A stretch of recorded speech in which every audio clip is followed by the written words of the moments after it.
Hi YouTube, welcome to another edition of Horror Hands, and for this video I'm going to go through all the Blu-rays and DVDs that I picked up in the month of April. So first up, from Vinegar Syndrome, we have Beware Children at Play, which is like a killer kid movie. This is it's not too bad, it kind of moves along at an average pace, but then it does have surprisingly brutal kills in this one. The kids in this are pretty ruthless, and there's quite a few kind of gory set pieces that take you by surprise because the rest of the film is quite sleepy in its approach. It does kind of deliver when it comes to the kills, so pretty average stuff from Vinegar Syndrome in my opinion. It's the first time watch, but like I say, it does deliver in quite a few pretty cool areas, so nice to finally check this one out. So that's that one. Next up from Wild Eye is Blood Claws. This is about like a killer black panther thing that goes around killing people. It's ultra low budget stuff from Wild Eye. It's almost shot on video and pretty poor even for them. You never really see the panther thing going around. It's just it's really slow, and they do lots of things to like desperately pad out the running time. I think it's only about an hour long, and man, do you feel that hour. So yeah, not a very good one, I'm afraid. Pretty bad even for Wild Eye. So that's that one. Next up from Vinegar Syndrome, I picked up the Camilla Keaton in Italy box set. So this comes with 3 films, Madeline, Tragic Ceremony and Sex of the Witch. So this is another one that opens like this. I'll show you the films. So you get Sex of the Witch, Tragic Ceremony and Madeline, however you want to say that. So, not seeing any of these movies. I think I've actually only ever seen Camilla Keaton in I Spit on Your Grave, and I always thought she did a great job in that, and was always interested in seeing something else that she did. So when Vinegar Syndrome put this box set out, I didn't jump on it straight away, but I knew I wanted to get this for the collection, so yeah, got around to getting this in my last Vinegar Syndrome order. So yeah, looking forward to checking these out and seeing something else that Camilla Keaton's done other than I Spit on Your Grave. Okay, next up from Street Show, I picked up The Chilling. This was a fun film, fun zombie film, all centred around cryogenics, like freezing people in this laboratory, and there's like zombies, sort of frozen zombies that come out of these sort of frozen pods and cause all kind of havoc. It takes a while to get going, but when it does, it's a lot of fun, and the zombies look cool in this, and it had a little bit of a Reanimator vibe as well, I thought. So yeah, I enjoyed The Chilling. Next up from MGM, I picked up Clown House. So I've wanted to see this one for a long time, and I did enjoy it. This film is marred by some child abuse that went on behind the scenes, which I won't get into in this video, but it's a tough watch when you know that that's gone on during the film. Also, I think they had a problem filming the movie, and they had to go back and redub the film afterwards, and when you know that, you can kind of tell, and it took me out of the film a little bit. But it was a good movie, it was well made, and it's a pretty cool kind of killer clown horror film. They really utilised the creepy clown aspect very well. So so yeah, interesting film for some good and bad reasons there, but nice to finally check out Clown House because I wanted to see that for years. Next up from Vinegar Syndrome, I picked up Curfew, which I enjoyed. I wasn't expecting too much from this one. It's tends to get listed as like a slasher film. It's more of a home invasion, and in that sense, it works pretty well. It's nothing special, but it was a alright example of a late 80s home invasion type movie. So yeah, not great, but better than what I thought. I don't like this slipcase though. I don't care for that. I think Vinegar Syndrome usually do better than that one. This one just doesn't grab me all that much. But cool movie. Next up from Criterion, I picked up The Damned. Actually, no, this was a gift from Horror in Todge while we was out Blu-ray hunting. He got this for me, so thank you for that, Tony, at Horror in Todge. So, not checked this one out yet. Don't know much about it. It sounds very weird. So, I am intrigued to watch it. I think it's around the 2.5 hour mark, so I haven't found the time yet. But yeah, I don't know what to expect from this one. It just sounds bizarre and strange. So yeah, I look forward to checking that out soon. Next up, I picked up Deep Blue Sea 3. So I recently did a video on the beach of all 3 Deep Blue Sea movies, if you want to check that out and find out what I thought. On the whole, I enjoyed Deep Blue Sea. It was pretty good as far as killer shark movies go. So that's cool. Next up from Arrow, I picked up the DPU Dig, which it's a good film. I wasn't too sure what to make of it, and I still don't, to be honest. It's an intriguing one.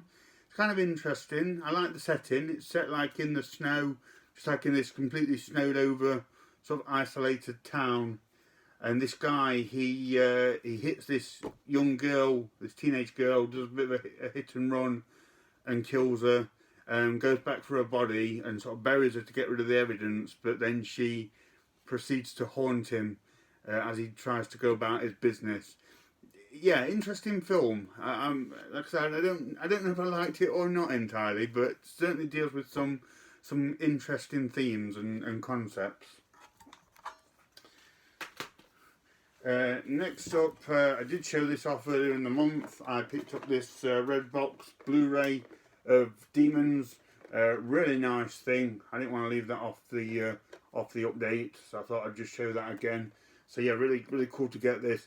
I won't put this on the shelves. This will go up on the top shelf as like a display piece because it's pretty big and hefty as well.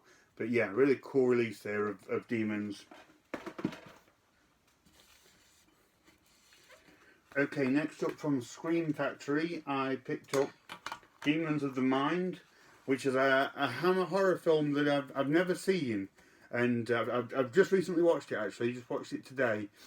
It was all right as far as Hammer standards go. I didn't think it was great.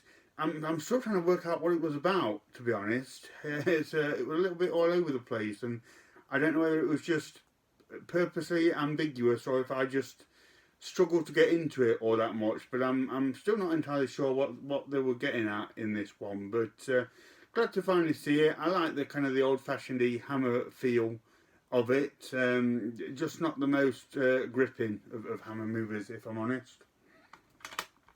That's that one. Okay, next up, this was an interesting little film. This is Double Walker, and it's about this girl, and I think she's like a ghost, or she's like wandering around in the afterlife, and only certain people can see her, and some people pick her up, and it's all a bit weird and a bit kind of supernaturally suggestive and that kind of thing. It's very slow. It's very much like an indie movie. I enjoyed it. I don't know how much I'd recommend it because I don't know if other people would like this one, whether it would be too slow or not. But just on the night when I watched it, I did enjoy it for what it was and thought it was pretty interesting and a little bit different as well. So yeah, I was pretty interested with that one. Okay, next up from this is Dark Force. I picked up Fangs. Really nice release from them. I think this is like a killer snake movie. Not heard of it until Dark Force put it out. Bit of a doozy to get hold of, but I managed to get a copy. So I'm looking forward to checking this one out and seeing what it's like. Awesome slipcover on that as well. So that's fangs. Okay, next up from Vinegar Syndrome again, I picked up Forgotten Jelly Volume 4. We're on to the 4th volume with this one. So for this one you get Arabella, the sister of Ursula, and the killer is still among us. That's a very Jello title. So another really nice box from Vinegar Syndrome. It's another one that lifts up. I'll just show you the covers of the ones that you get. So this is Arabella. Don't know anything about these ones. I think this is a later one though. I think this is 1989, so quite late for a Jello with that one. The sister of Ursula, and the killer is still among us. So I do say I'm not the greatest fan of Jello movies, but these Forgotten Jello sets, they do tend to feature films that I enjoy.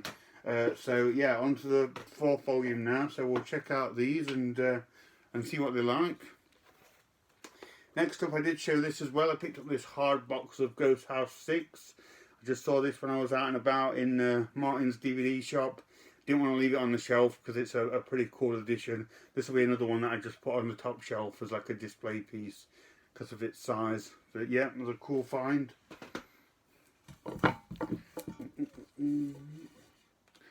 Okay, next up from, is this Culture Shock? I can't remember who put this one out, but this is Girlfriend from Hell. This wasn't too bad. It's kind of like a fun 80s horror comedy of this girl that gets sort of possessed by, I don't know what they are, but they possess her and she's all like shy and timid, and then she becomes like this sort of bad girl kind of persona and starts killing off these people that she's with. It was alright. I didn't think it was great, but it had some fun moments and some decent set pieces and things in it. So yeah, it was worth watching. So that's Girlfriend from Hell. Okay. Next up, I picked up this Hellraiser 4-pack. So this has got Bloodline, Inferno, Hellseeker, and Hellworld. So just a handy way to get a few of them in one here. I mainly got it for Bloodline. I haven't seen that one for years. I remember seeing it late on the Sci-Fi Channel one night when I was a kid, and back then I thought it was terrible. But I've always kind of wanted to go back and rewatch it. I've seen Inferno, that was terrible. Hellseeker was even worse.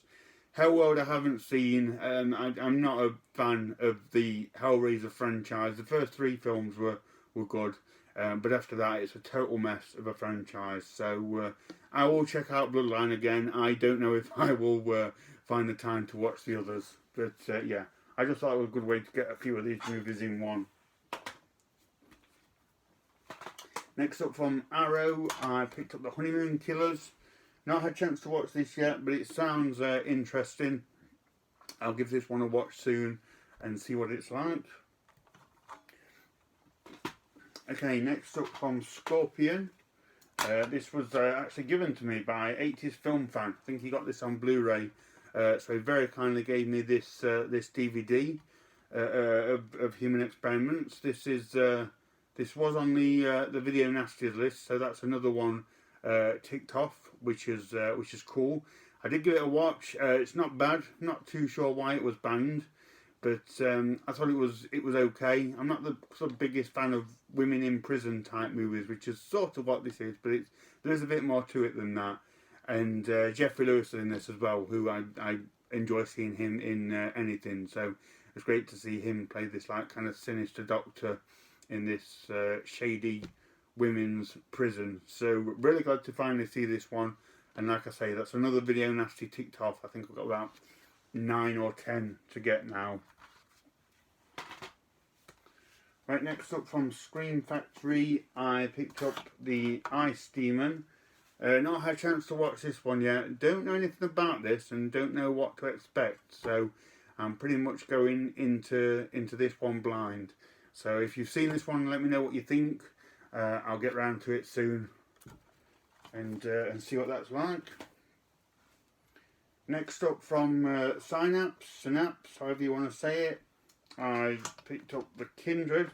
This was a present from my mum and dad for my birthday, so thank you, mum and dad. And this was awesome. This was a really, really enjoyable film.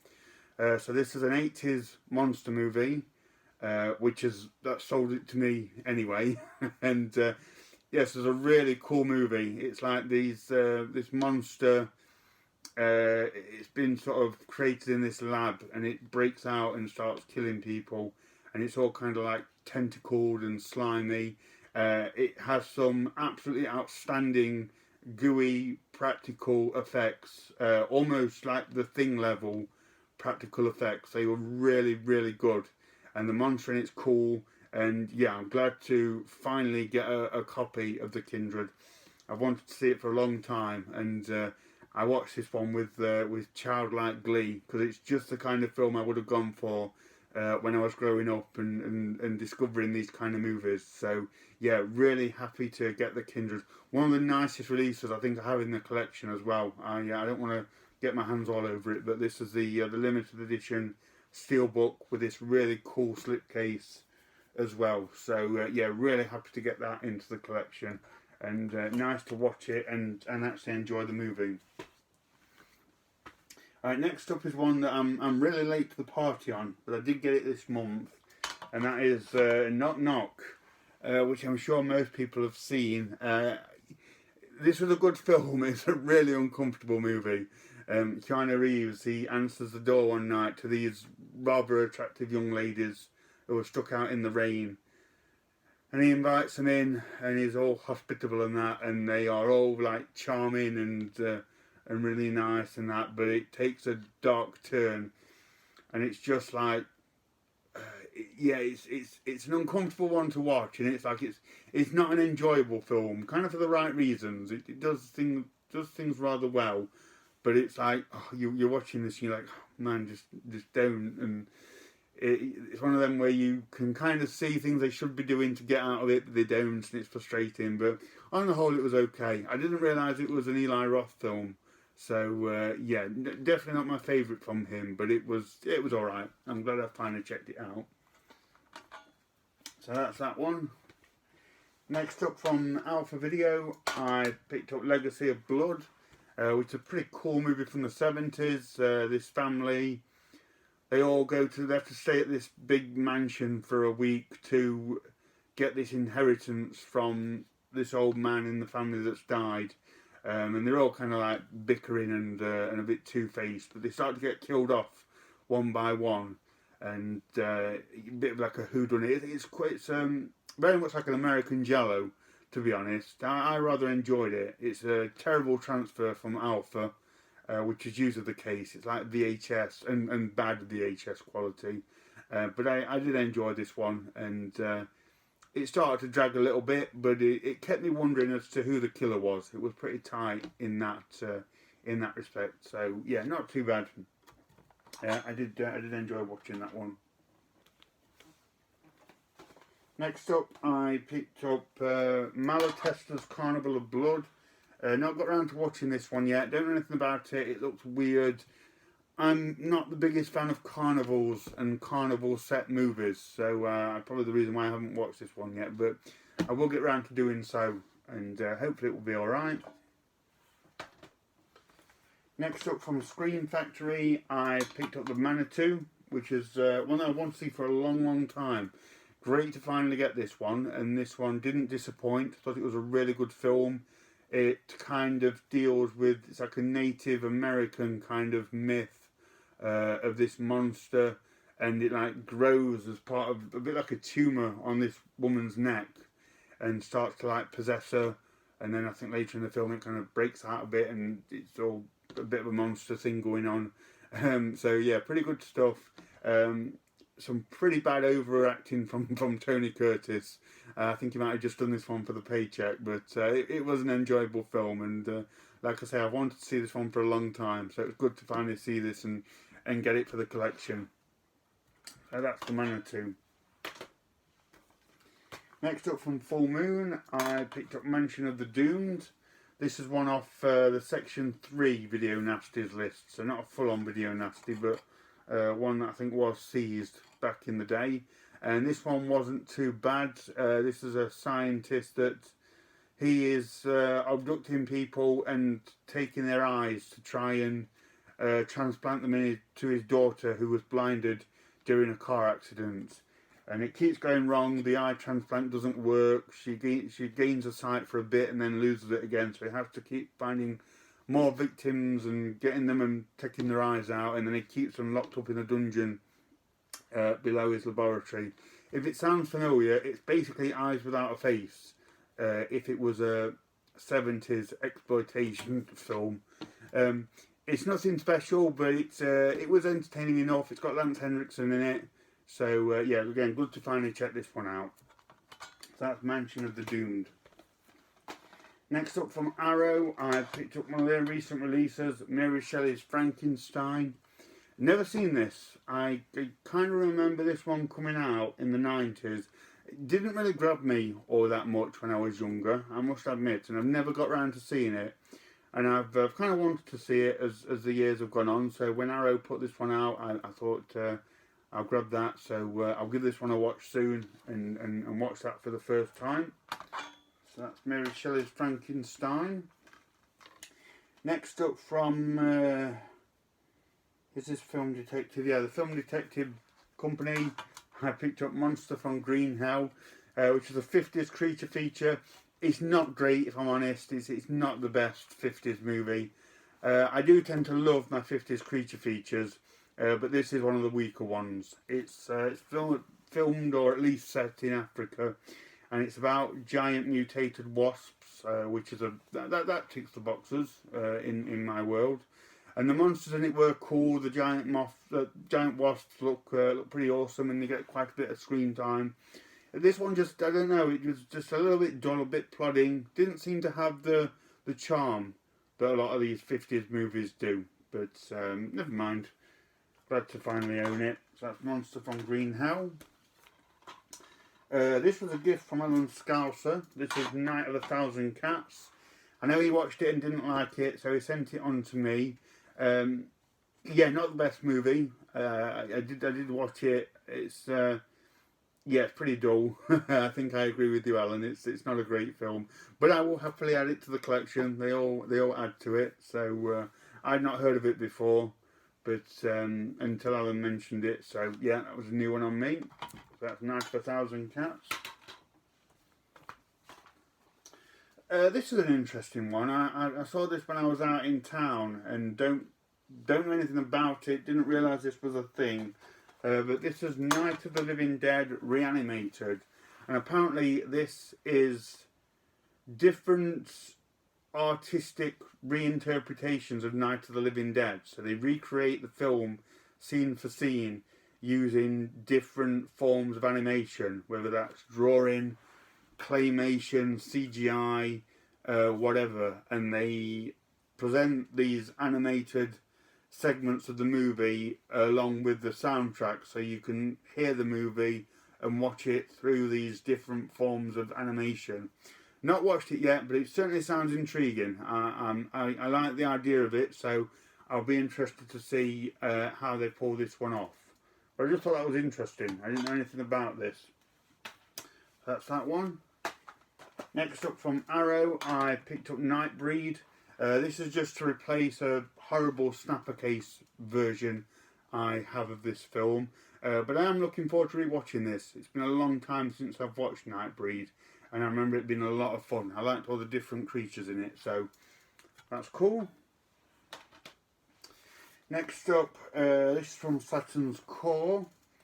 This is Savage Harvest, which is shot on video. I did quite like this though. As far as shot on video movies go, this one was pretty enjoyable. And they use like a Native American kind of legend in this one. It's kind of a bit of an ambitious plot for a shot on video film.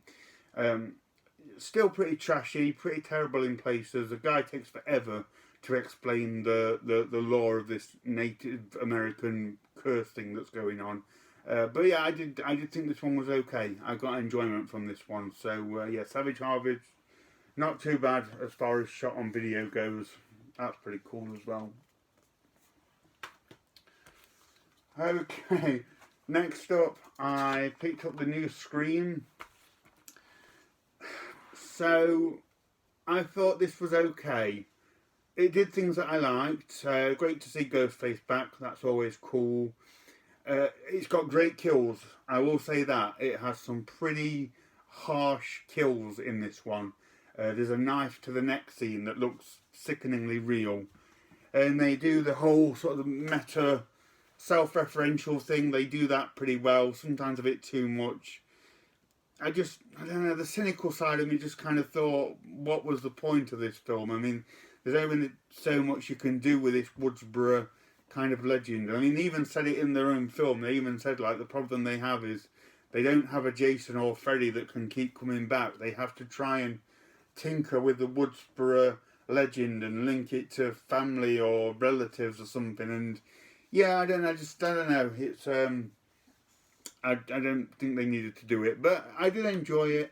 I'm not itching to see another Scream film after this one, though, I must admit. But it was cool for what it was. It got some good moments. Right, next up from Arrow, I picked up Season of the Witch. This is a George Romero film. I didn't know anything about it. Didn't like it, to be honest. It's a really boring, sleepy... I don't know if it's a TV movie or what, but it didn't do anything for me, unfortunately. I found this one really hard going and boring. So yeah, never mind. Next up, this is another one from Saturn's Core. This is Shattered Dead. Another shot on video one. This one I wasn't too keen on, actually. It was a bit slow. Couldn't get into this one. And yeah, this was like just a shot on video one that didn't do much for me. I have enjoyed a lot of the ones I've watched recently. But no, didn't care for this one, unfortunately. Next up from Unearthed Films, I picked up Expiation, which I didn't enjoy at all, unfortunately. This one was really bad. It's like this guy, he just basically gets tortured for the whole film. But it's really weird. It's all over the place. It's a bit trippy. So, I'm not a huge fan of torture films, and I can't be doing nowadays with films that are just inexplicably weird. And this one did both, so not a good match for me. I had to say something good. If you do like your torture films, this one does deliver in a number of places in like the really kind of harsh, sort of eye-watering kind of way. They do some pretty nasty stuff in this, but way too weird for me. I couldn't get into it. And then last up, I picked up, what's this one called? Zombie Ass Toilet of the Dead, which I really enjoyed. This was a lot of fun, pretty crazy. I think it's a Japanese film, and they go to this lake, and there's these like worm parasites at first that make them violently ill, and then there's like these zombies that come from the toilets, and there's all bodily fluids flying around everywhere. It's pretty gross. But it's done in kind of like a funny, comical way. It's not like grim. It's not like watching a vomit gore film or anything like that. It is pretty disgusting, but makes you laugh at the same time. So yeah, I had a lot of fun with this one. It was good. So that's everything that I got in April, guys. As always, feel free to let me know what you think of any of the films, any that you like, any that you don't like. Thank you very much for watching, and stay tuned for more videos.